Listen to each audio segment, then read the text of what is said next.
Episode 1 की starting में हमें एक लड़की दिखाई जाती है जिसका नाम होता है डिटेक्टिव यो। डिटेक्टिव यो अनकॉन्शियस माइंड से एक स्केच ड्रॉ कर रही होती है और कहती है कि आज किसी ना किसी को मरना होगा। तभी हमें डॉकयार्ड का सीन दिखाया जाता है जहाँ पर हमारी मुलाकात डिटेक्टिव कांग डुंग सू से होती है, जो कि एक गुंडे को पकड़ने के लिए आया हुआ होता है। उस गुंडे का नाम होता है जो ही चुल। तभी डिटेक्टिव को क्युंग ते का कॉल आता है। क्युंग ते कहता है डिटेक्टिव से कि डिटेक्टिव आप कहाँ पर हैं? तभी डिटेक्टिव कहता है कि मैं पियर 3 पर हूँ। क्युंग ते कहता है कि सर हमें तो पियर 4 पर आना था, आप पियर 3 पर क्या कर रहे हो? तभी हमें एक लड़की से मिलवाया जाता है जिसका नाम होता है प्रोसिक्यूटर मिन जी सू। प्रोसिक्यूटर मिन जी सू आकर क्युंग ते से फोन लेती है। तभी डिटेक्टिव कांग डुंग सू कहता है कि आप लोगों को जो जानकारी मिली है जो ही चुल के बारे में वो सारी गलत है। वो पियर 4 से नहीं पियर 3 से भागने वाला है। प्रोसिक्यूटर मिन जी सू कहती है कि मुझे कंफर्मेशन दो। तभी वहाँ पर जो ही चुल अपने आदमियों के साथ आ जाता है और डिटेक्टिव कांग डुंग सू जो ही चुल की फोटो खींचकर प्रोसिक्यूटर मिन जी सू को भेज देता है। प्रोसिक्यूटर मिन जी सू कहती है कि डिटेक्टिव कुछ मत करना, बैकअप का इंतजार करो। डिटेक्टिव कांग डुंग सू कहता है ओके मैम। अगले सीन में हमें जो ही चुल को दिखाया जाता है जो कि भागने की प्लानिंग कर रहा था। वो एक आदमी को अपना हमशक्ल बनाकर लाया था ताकि वो देश से बाहर निकल जाए और उस हमशक्ल को मरा हुआ छोड़ दे, ताकि सबको लगे कि जो ही चुल मर गया है। तभी जो ही चुल उस डुप्लीकेट आदमी से कहता है कि बैंडेज निकालो। दरअसल उस आदमी ने जो ही चुल के जैसे कपड़े पहने हुए होते हैं और उसके जैसे हाथ पर टैटू बनवाया हुआ भी होता है। अगले सीन में हमें डिटेक्टिव कांग डुंग सू को दिखाया जाता है जो ही चुल और डिटेक्टिव कांग डुंग सू आपस में बातचीत करते हैं। तभी डिटेक्टिव और गुंडों के बीच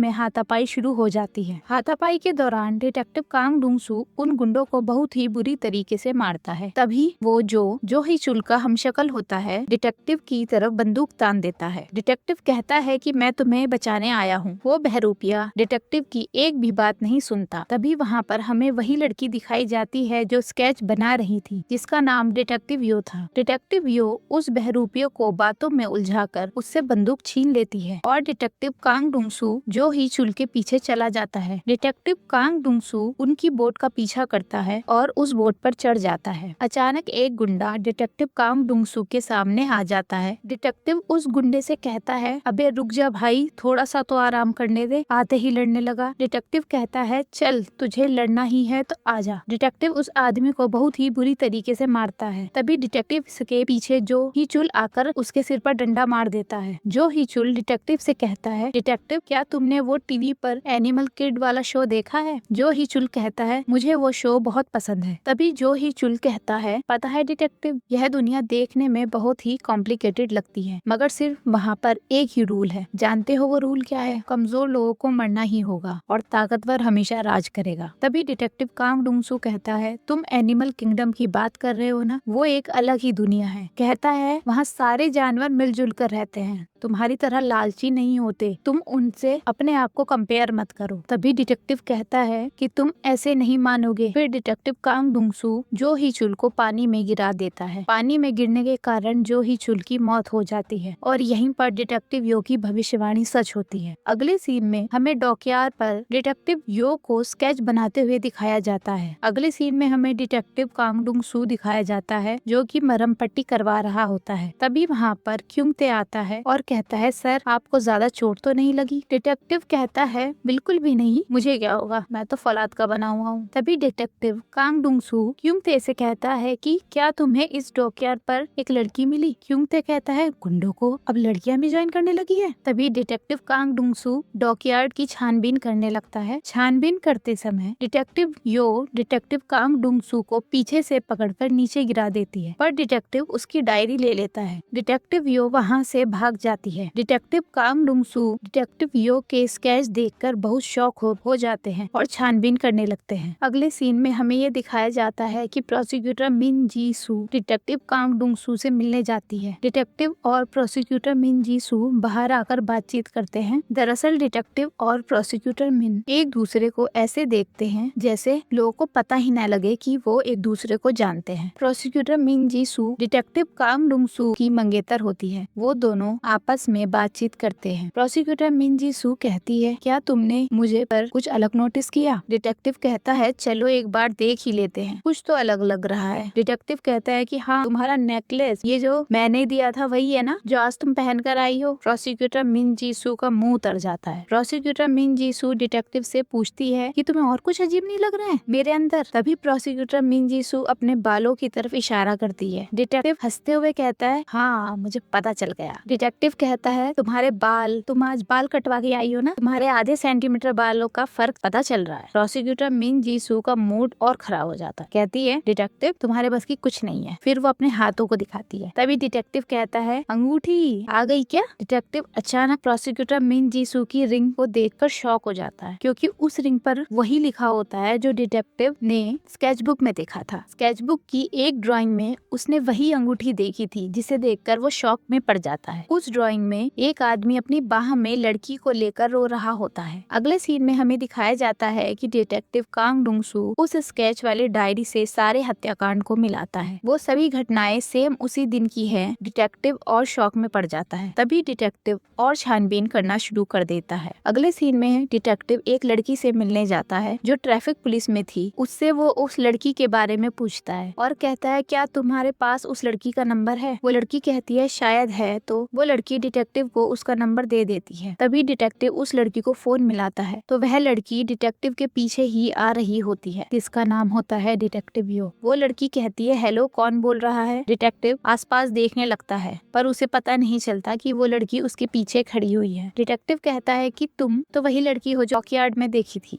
डिटेक्टिव कहता है कि ये जो तुम्हारी स्केचबुक है, इसमें सारे चित्र पिछले पुलिस के क्राइम सीन से मिलते जुलते हैं। डिटेक्टिव कहता है कि कहीं तुम किसी न्यूज रिपोर्टर से तो नहीं हो या कोई जर्नलिस्ट हो? लड़की कहती है, नहीं, मैं नहीं हूँ। तभी डिटेक्टिव उस स्केचबुक को जलाने लगता है तो डिटेक्टिव यो उससे माफी मांगती है। तभी डिटेक्टिव उस लड़की से पूछता है कि तुमने इसमें एक ड्राइंग बनाई हुई है जिसमें एक लड़की ने अंगूठी पहनी हुई है। डिटेक्टिव कहता है कि वो औरत मेरी मंगेतर है, मेरी उससे शादी होने वाली है। उसकी अंगूठी कल मैंने पहली बार देखी। तुम्हें उसके बारे में पहले से कैसे पता चला? तभी डिटेक्टिव यू कहती है कि क्या आपकी गर्लफ्रेंड ने भी वही रिंग पहनी हुई थी? तभी डिटेक्टिव यो एक कॉल करती है और कहती है, शायद मुझे दूसरा विक्टिम मिल गया है। डिटेक्टिव कांग डुंग सू को अपने साथ लेकर जाती है अपने खुफिया अड्डे पर। वहाँ डिटेक्टिव कांग डुंग सू की मुलाकात मिस्टर मून से होती है, जिसका पूरा नाम मून जे ह्यून होता है। मून जे ह्यून कहता है कि आप मुझे जानते हैं? डिटेक्टिव कांग डुंग सू कहता है, आपको कौन नहीं जानता?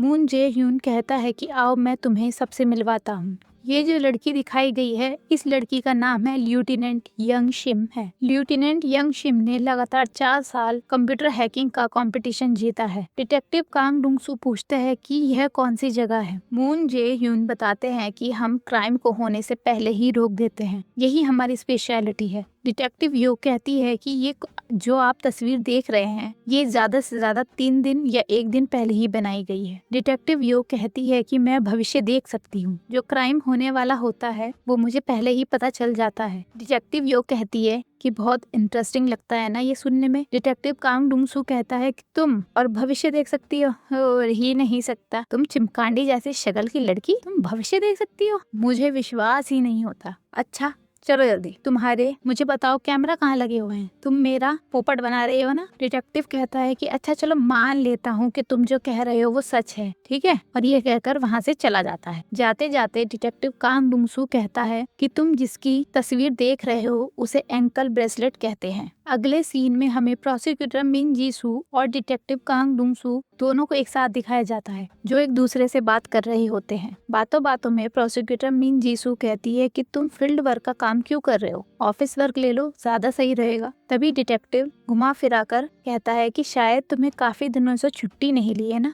तुम ऐसा करो 2-3 की छुट्टी ले लो, हम घूमने चलेंगे। प्रोसिक्यूटर मिन जी सू कहती है, अचानक तुम्हें क्या हो गया? डिटेक्टिव कहता है कि जब से हमारी शादी हुई है हम कहीं घूमने नहीं गए। प्रोसिक्यूटर मिन जी सू डिटेक्टिव कांग डुंग सू से एक वादा लेती है कि अगर तुम डेस्क वाली जॉब कर लोगे तो मैं तुम्हारे साथ घूमने चलूंगी। डिटेक्टिव कहता है ठीक है, प्रॉमिस। अगले सीन में हमें एक लड़की दिखाई जाती है जिसका नाम जिन यंग होता है। इस लड़की को एक हफ्ते पहले एक गुंडे ने, जिसका नाम सियो बो हुन होता है, उसने इस लड़की का रेप किया था। डिटेक्टिव यो के स्केच में एक लड़की का जिक्र था जिसको एक अपराधी मार देता है। स्केच बुक में एक टूटी हुई घड़ी का भी जिक्र होता है जिसमें 6:50 हो रहे थे। ये वही समय था जिसमें अपराधी लड़की को मार देता है। उस अपराधी को पकड़ने के लिए डिटेक्टिव यो और डिटेक्टिव कांग डुंग सू मिलकर काम करना शुरू कर देते हैं। एपिसोड 1 यहीं पर खत्म होता है। अगले एपिसोड में हम देखेंगे क्या डिटेक्टिव कांग डुंग सू उस अपराधी को पकड़ने में कामयाब हो पाता है या नहीं। अगर आप लोगों को मेरी एक्सप्लेनेशन अच्छी लगी हो तो वीडियो को लाइक करें और चैनल को सब्सक्राइब करना ना भूलें।